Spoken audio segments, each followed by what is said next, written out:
30, we call Sawyer County Finance Committee meeting to order. Ask the clerk to call the roll, please. Ron Kinsley, Here. John Righeimer, Here. Stacy Hessel, Tom Duffy. Dale Schleter is excused. You have a quorum. Thank you. Next item, pledge allegiance. I pledge allegiance to the flag of the United States of America and to the republic for which it stands, one nation, under God, indivisible, with liberty and justice for all. Thank you. Number 4, certification compliance open meeting laws. This meeting has been noticed to the public and news media as required by section 19.84 of the Wisconsin statutes. Thank you. Number 5 is the meeting agenda is set. Number 6, public comment. Anybody have anything for public comment? Lynn, anything on mine? Thank you. Number 7, approve the minutes of the previous meeting of March 14th. Make a motion to approve. I'll second it. Motion by Mr. John Righeimer, second by Mr. Tom Duffy to approve as presented. Any discussion? Hearing none, all in favor of the motion? Aye. Opposed, motion carries. Treasurer's reports. Jadine sent me a letter and said that she didn't have time to do a treasurer's report, but she's busy doing a lot of other items. Do you have anything you want to add, Mike? Randy? Thank you. We'll go to number 9, Finance Department report, sales tax.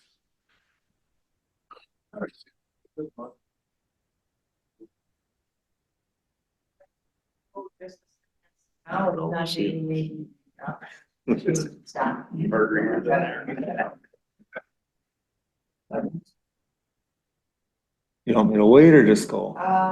Okay, I just have to scroll. I'll have to scroll. All right. That'll work.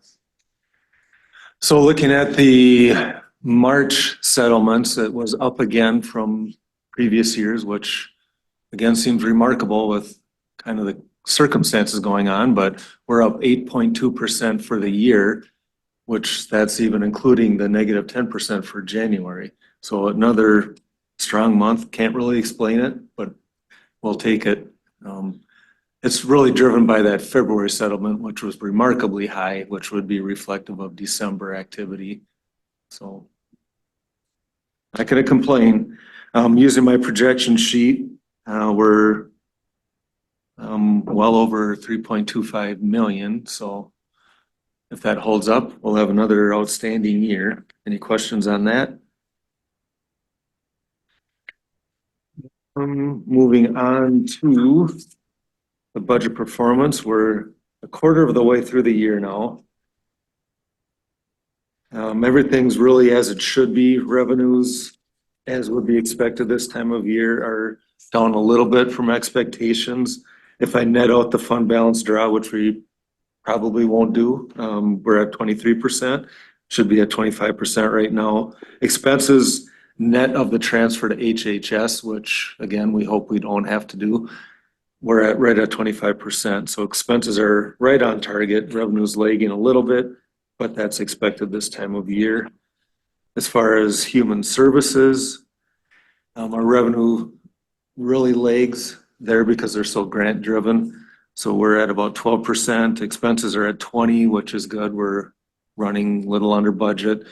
That's to be expected too, because when we do have placements, that billing always has a little bit of a lag too.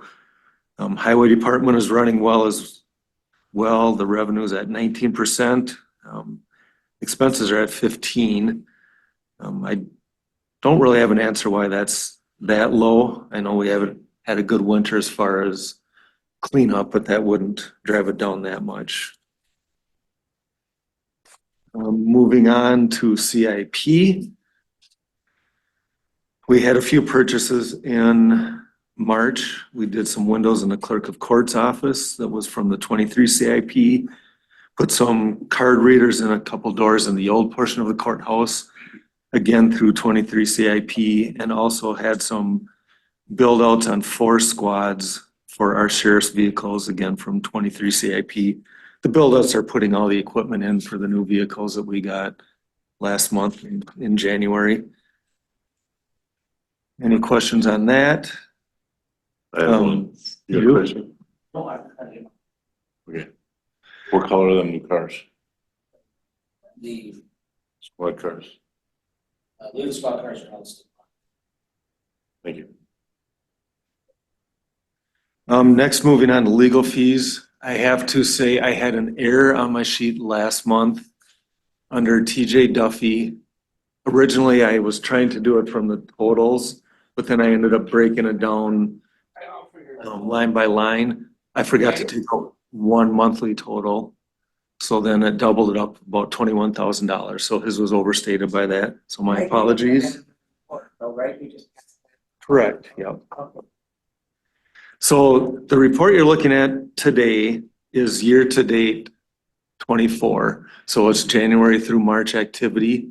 And this is accrual basis now. The last one I did because I didn't have a lot of time to put it together.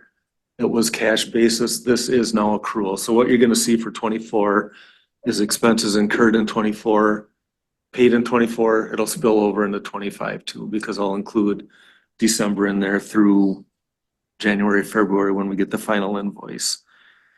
So just looking through this, we've got some expenses for court, nothing yet for human resources or zoning. General government has some. Sheriff doesn't have any yet. Dog pound had a little bit of an expense. Nothing for ambulance yet. Child support had some and HHS had some. Nothing for open records yet to this point. We have not received an invoice from a Tollis law yet. That's where we would get some of those other ones like zoning in particular or open records. Those are kind of our go-tos for a Tollis. So you can see where we spent our money. I've got it broken down by department. Adding open records, which isn't a department, but a category, and then by the vendors themselves. So Thank you. about $19,000 through 3 months. Any questions? I do. Chairman, I got a question for Mike. Thank you. Mike, in Health and Human Services earlier this week, there is a significant bump though in out-of-county placements for juveniles. Are you aware of that? And they mentioned it multiple times, so. Yeah. Well, we mentioned that last month that it was coming, so we haven't been invoiced yet, so it hasn't hit our books, but we are aware that there could be some significant costs coming. Ms. Hassel? Are we still keeping track of the constituents that, like we were keeping total amounts? Are we still doing that? We're tracking open records requests, if that's what you're asking. Okay, but not like agency time. It's just the open records request. You track time in that, Lynn? With open records requests, For, which part, who's checking who's? tracking the time by department for open records requests. Sometimes they don't provide it, so it's not consistent, no. Okay, but that's the only way that we track can. what we are able to bill Okay, to the requester. okay. But it's just for open records request. It's not for agency time. Like if, It would be the agency time to complete the open records request. okay, So if, like, for instance, if I'm asked for some sort of income statement, a smaller one that I don't produce normally, then I would charge time for that. okay. That doesn't happen very often because usually the stuff I've already created, but it can. For zoning, there might be some things where they have to look something up or spend some time on a question, and we would bill that back. Okay, all right, thank you. If you look in the administrative committee, the clerk has her report in there which shows tracked hours and by department and by requester. Okay, thank you so much. Go ahead, Mike, please. Any other questions on any of that? Moving on to investments. We had another good month, a little over $92,000 in interest earned. We have added ampersand as a depository, so we've put some money in there. I believe about $3 million have gone there. I want to draw you down to the checking accounts. One thing when can you just scroll up just a hair, Lynn? When we put the RFP out for banking services in the fall of '22, one thing I wanted to do is hold to the integrity of the RFP. So what we've been doing over the past year and a half basically is trying to close out some of the accounts that we've had with other banks. Some of them we're not able to because we have, like for instance, the Bank First is tied to our LifeQuest. So they deposit the money into that. We can't dictate where that money gets deposited to. So we pull it from there, put it in our Franzen Bank, different points like once a month. But the deposit's always going in there, so there's always a balance. But otherwise, we have now closed out Chippewa Valley. The other ones, we've reduced some quite a bit. Johnson Bank, we're down to just a few thousand. And the reason we've kept them open is we've had activity. Like we didn't want to close them and have a deposit that all of a sudden doesn't anywhere to go and we don't know about it. So we've kept them open. So that's why there has been some activity in there, but we're continuing to work on getting those cleaned up.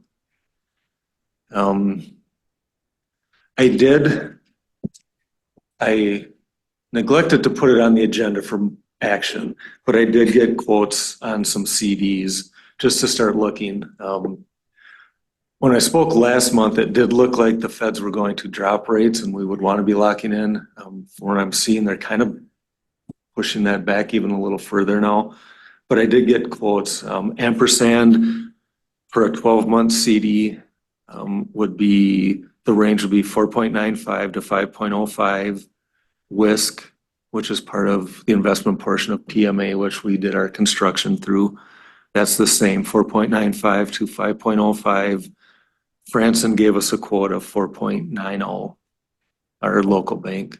So those are some options. Again, it's not on the agenda for action, so I'm not expecting anything, but just that for? those are 12-month. When I looked at them, anything less than that well, even with a 12-month, the current rate for money market is higher.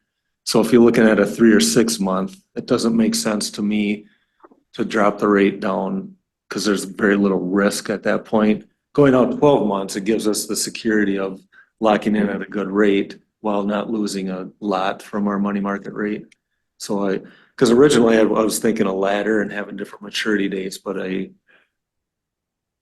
unless you guys want me to do differently, I'm thinking it might make sense to do just a 12-month, like $3 million to get that in there and have that locked up.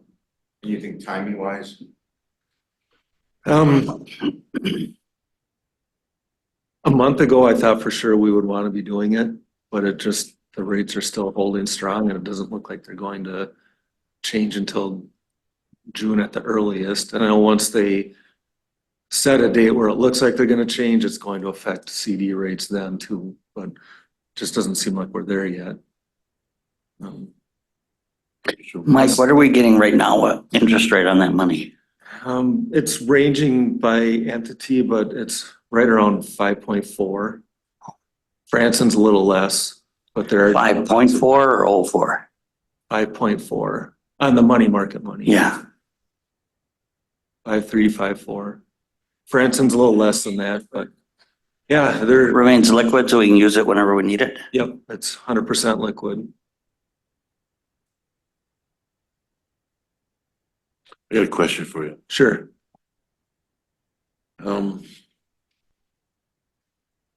Like in the month of January, I think it's January 15th, there's a settlement that is sent to the treasurers from the towns. Yep. And then in February, it's the same thing, February 15th, the towns.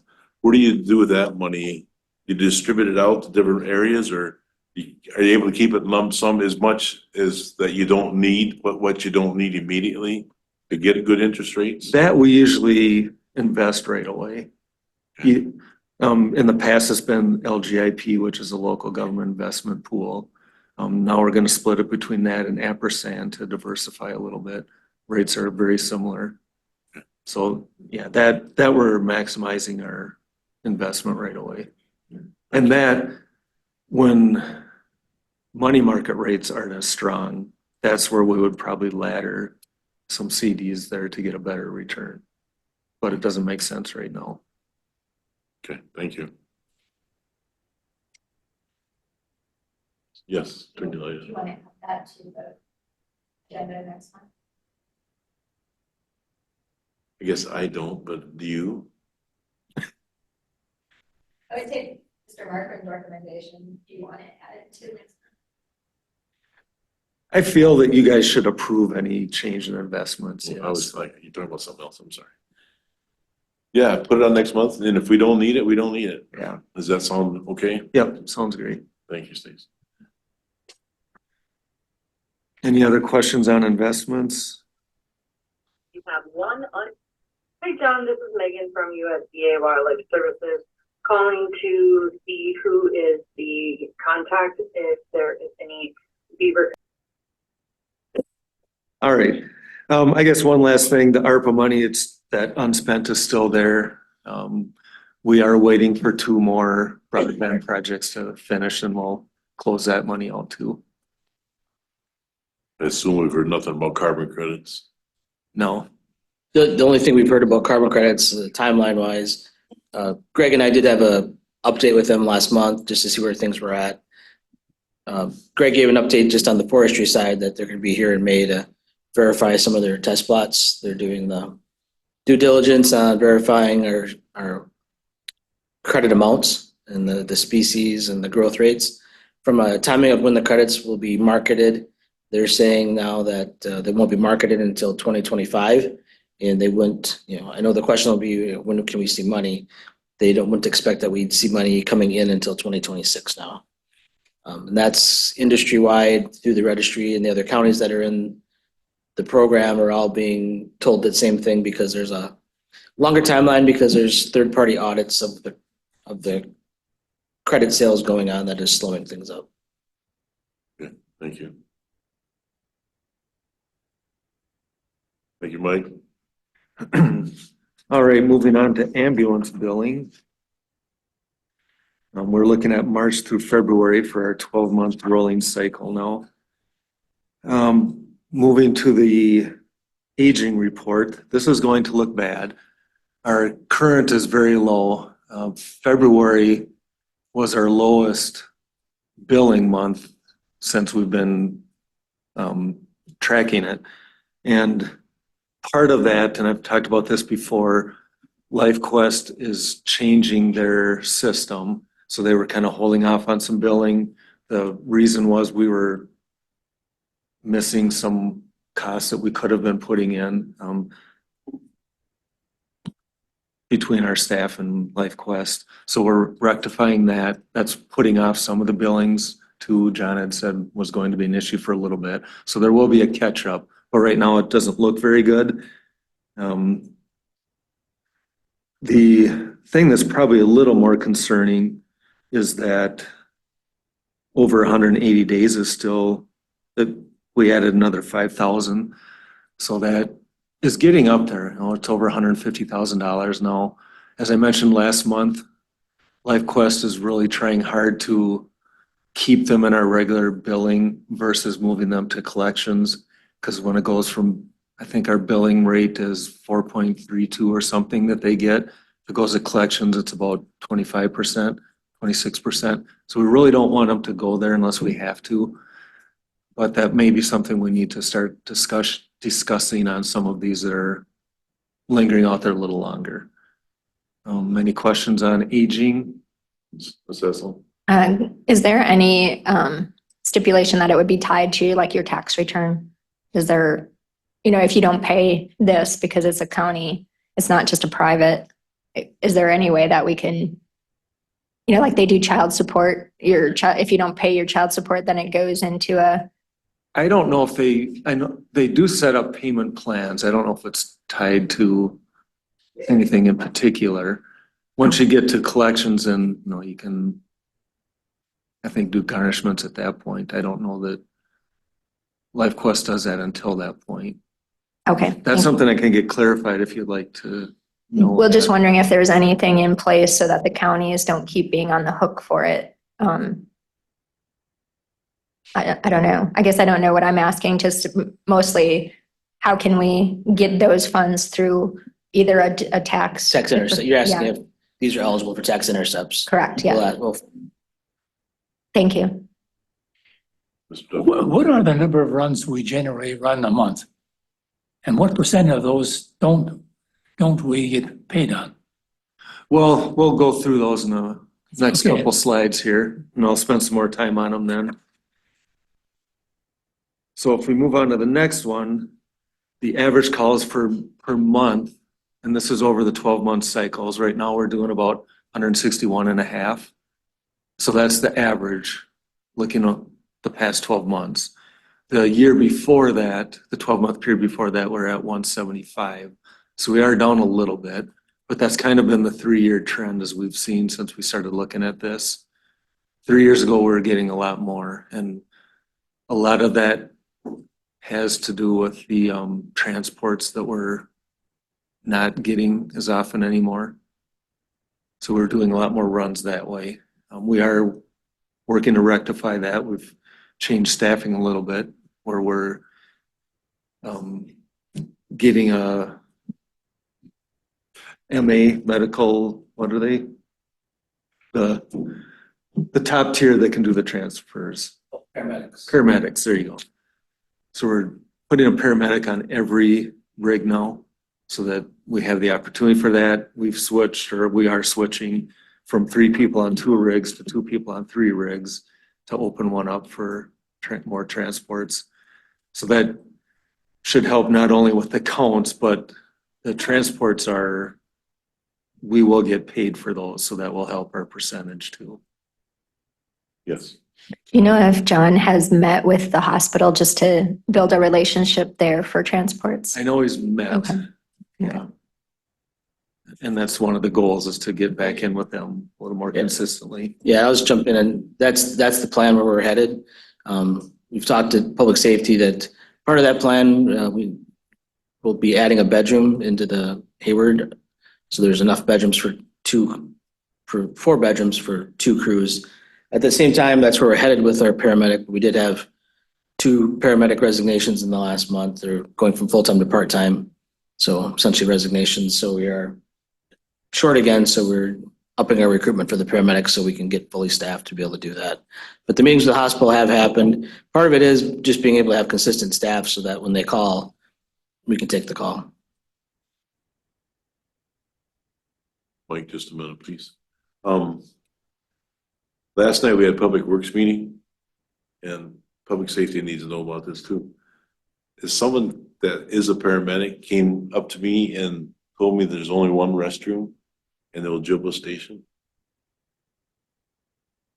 And they shared, we range from ages 19 to 57, 58. I don't know exactly what he told me. He said, but them 19-year-old girls, when they're in that restroom, they might be in there a while. He said, so we have a bucket now that we can use. And I did not know that. So I told him that I would look into that through Public Works, get Andy involved and Tim Hagberg, but so public safety knows. I didn't know they only had one restroom. I didn't either. I thought there was 2 of them here.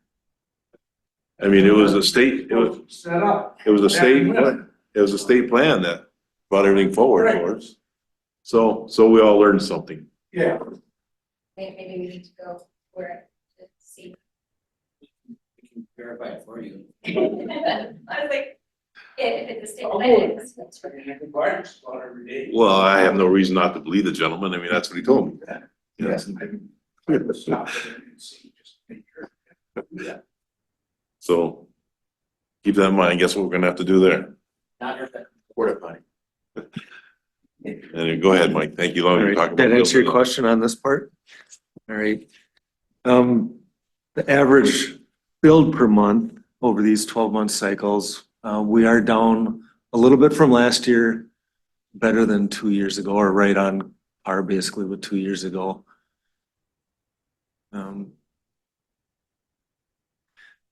And we had been running a little better too, but our calls have just really been down for about 4 months now again, so we need to work on that. Not that we want calls either. You don't want people needing an ambulance, but we want to be the ones responding when we get the calls. Next one, average collected per month per year. And again, that's down a little bit. Billing's down, would make sense. The amount we're getting is down. And then the percent collected per month were up from last year, but down a little bit from 3 years ago. And we had been tracking ahead, but I do want to mention that we had the month would have been February of 23 that moved from 23, 24 up to the top of 22, 23 was 75%. So that did skew the data a little bit. It was a big drop from this 12-month and a big addition to last 12-month. But that's why we do 12-month cycles, so we don't, because those 1 month things can really skew data. And then the dollars billed and collected per call. So this is one we really want to pay attention to. And again, the dollars billed per call is down. And the dollars collected is down too. And again, prior to this month, we had actually been at the top. So that big effect of that good month really knocked that down a little bit too. If you look to way back, that purple bar is the last year prior to Life Touch. The last full year prior to Life Touch, and that we're seeing improvement from there, but we do need to get a little better. Transports would help a lot because we're going to collect 100% of each of those bills. Any questions so far? The calls by township or municipality, I should say. City Hayward's #1, town, Bass Lake and Winter are also still high number count, so same as last year.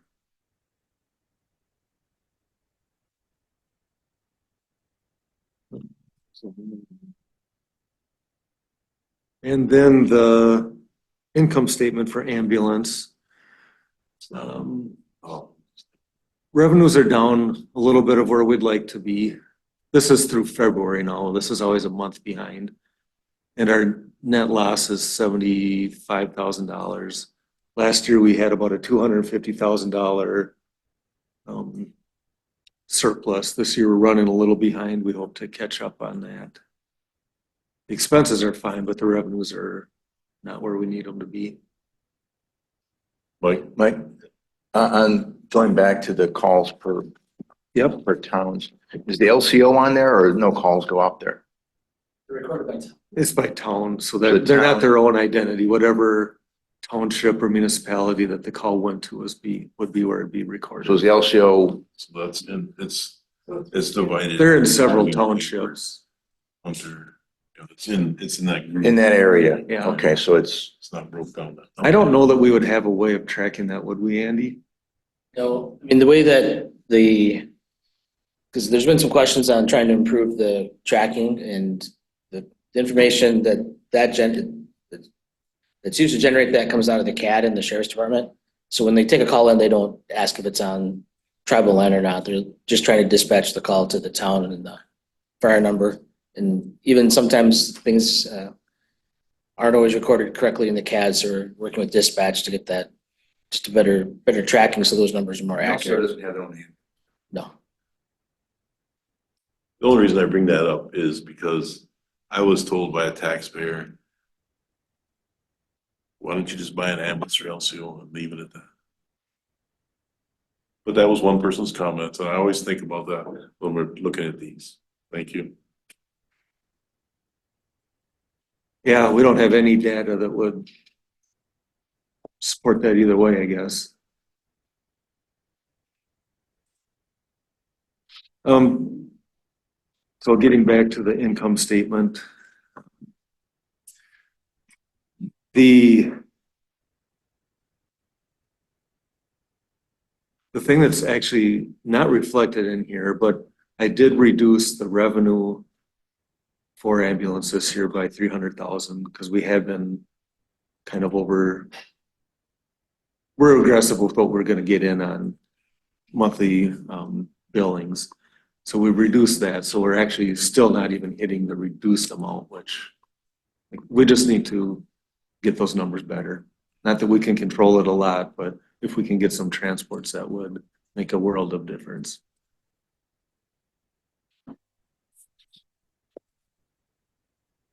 And then the next one is looking at write-offs. February's up just a little bit from the previous month, kind of tracking where it's been the last 5 or 6 months though, and pretty close to average. Again, the blue line is the month to month, the green line is the running average. So the write-offs have been ticking up for a while, but they've been ticking up since October or September, it looks like maybe. And that's about a year and a half from when we went with LifeQuest itself. So that would make sense. We'd be starting to see an uptick there because we had been with them long enough to move from regular billing to collections to actually writing off at that point. And then lastly, for ambulance charges going to collections, we put just over 38,000 to collections, which the average for the time we've been with LifeQuest has been 31,000. So it's a little bit up, but not tracking too far from where it's been running the last, again, 5 or 6 months. So for this period, we have put almost 600,000 to collections in a year and a half. Nothing we can do about it.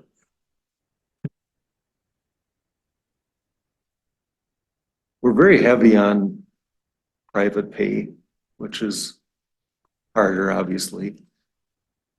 But it's the Medicare and Medicaid that you can't, you know. No, that you can't do anything about. It's a low percentage reimbursement.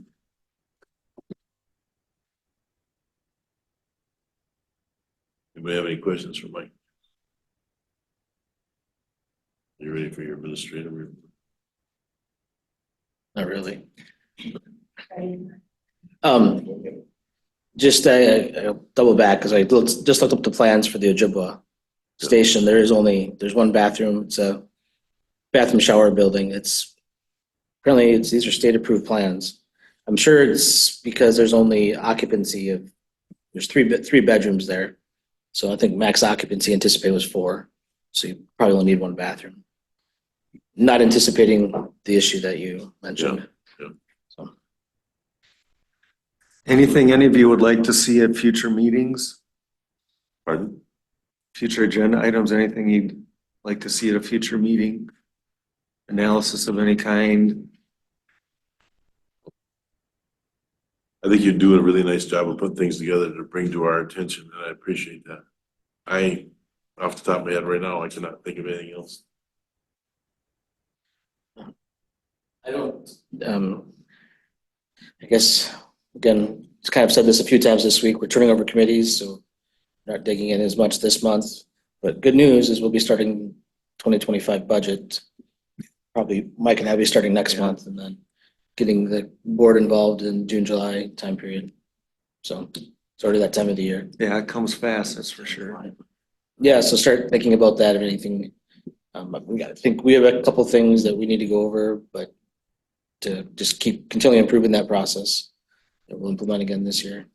If I may ask you to briefly go over, so that trying to get all the board members abreast best we can about on May 16th when we have a ribbon cutting, what the so-called agenda is for that, perhaps. Yeah, we'll be getting a formal invite out to the current and incoming board with, I guess I'll call it an agenda, but one of those, what's planned for that day as far as the procession. Because I'm asking you to go over briefly what we have planned presently.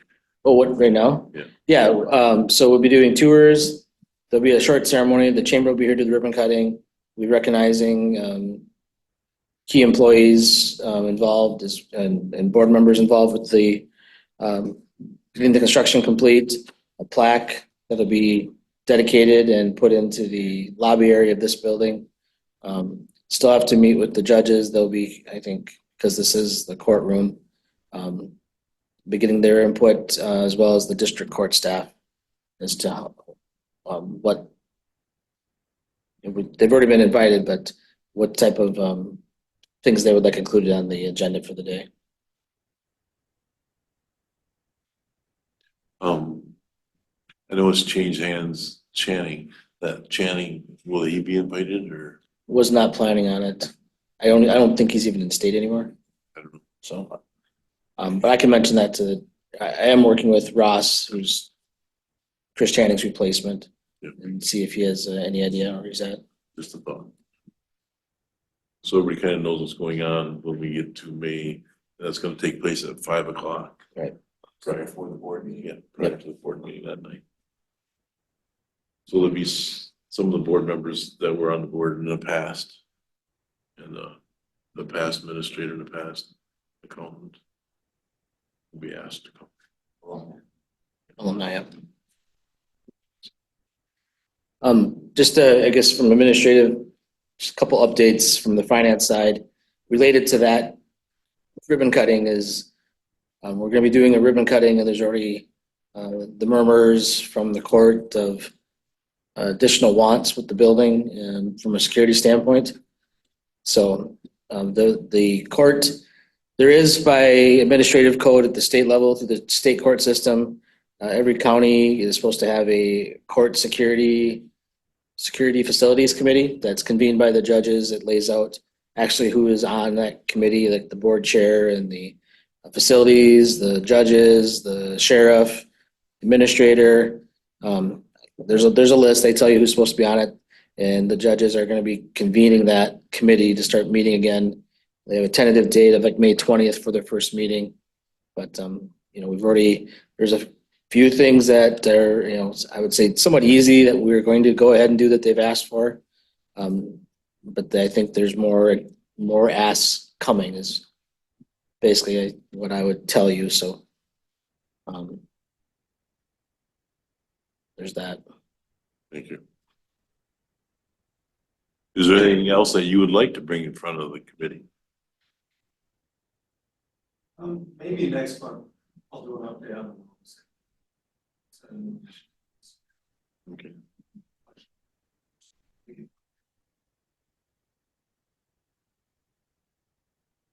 Anybody else have anything or questions or concerns or something that they want to dream up or bring up? Absolutely. All right, meeting is adjourned. Thank you.